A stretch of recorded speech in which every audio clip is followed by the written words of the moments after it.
RPM Road Punk Mayhem asks the question, what would happen if you translated a top-down vertical shoot-'em-up that usually takes place in space with spaceships into a bullet hell, cel-shaded, vehicular combat-style game with a setting that's more akin to Mad Max and a post-apocalyptic cyberpunk world? This game's developed by Panda Indie Studios that has a specific niche of publishing budget indie shoot-'em-up titles. They usually have a very garish and in-your-face aesthetic, and this game is absolutely no different. And sometimes that means that you have a really accentuated in-your-face shoot-'em-up on steroids experience that's really great and invigorating and engrossing. But sometimes these aesthetic choices and just the way how things are put together don't quite align up. And so I find Panda Indie Studios' output quite inconsistent, but there are some great gems in there.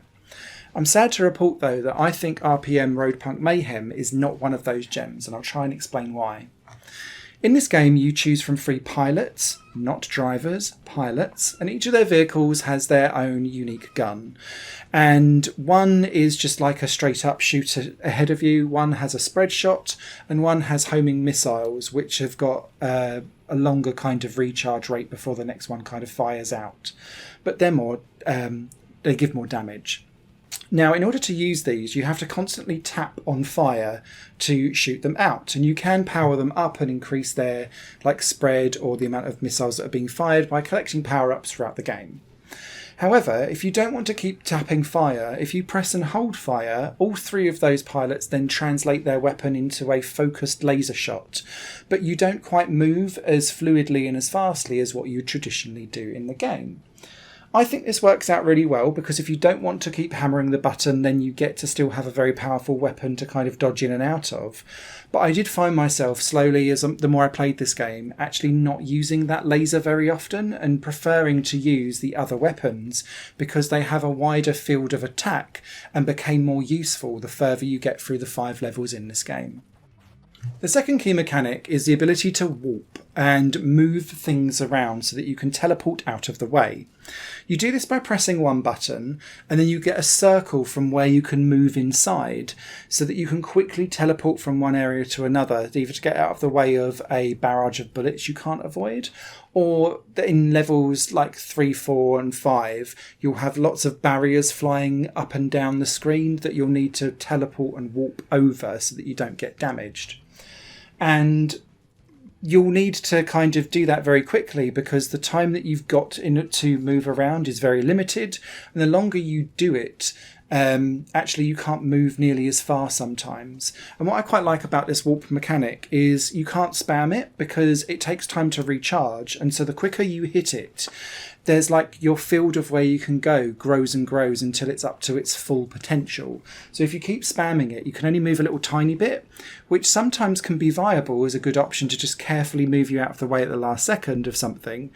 But usually that will result in you hurting yourself. The big problem with this game is that warp mechanic is wildly inconsistent, and whilst the shooting in this game is on point and the collision detection of your ship is on point, the status of what on earth goes on with the warp mechanic is not. And so this goes back partly to the aesthetic of the game, where you've got big electronic or electrical rings of damage flying around everywhere, and they kind of zzz and move around and don't stay in the same place. So when you try to teleport over them, what is safe sometimes is not, and so you damage yourself, but it sometimes doesn't feel like you should. Or the zzz moves as you land, and then you're like, well, how could I have known that? Because it's really garish and all over the place.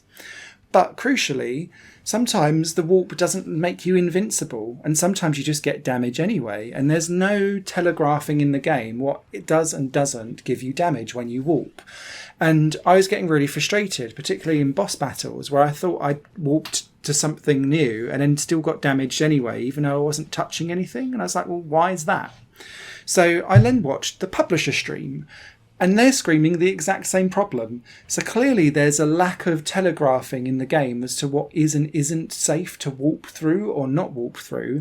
But also the game isn't really designed to help you with that either. So it just felt really frustrating, and it drags the whole rest of the game down because this warp mechanic is so central to getting through the 5 levels, which aren't randomized. They're very structured, and I actually appreciate that for this game, because this game is all about getting onto the online challenge leaderboards afterwards. And I was clinging on to 10th place at the time of this review. I bet I'll be bumped out of it now, but it's all around that. If everyone gets the same consistent approach, then you can have a really good structured online leaderboard. Great, fantastic. But this game is just wildly inconsistent with that warp mechanic, and so it becomes a slog. Even though this is a relatively easy platinum to get, it's still a slog, because you're just thinking, well, I don't really understand what I can and can't do here, so the rules of engagement never feel fair.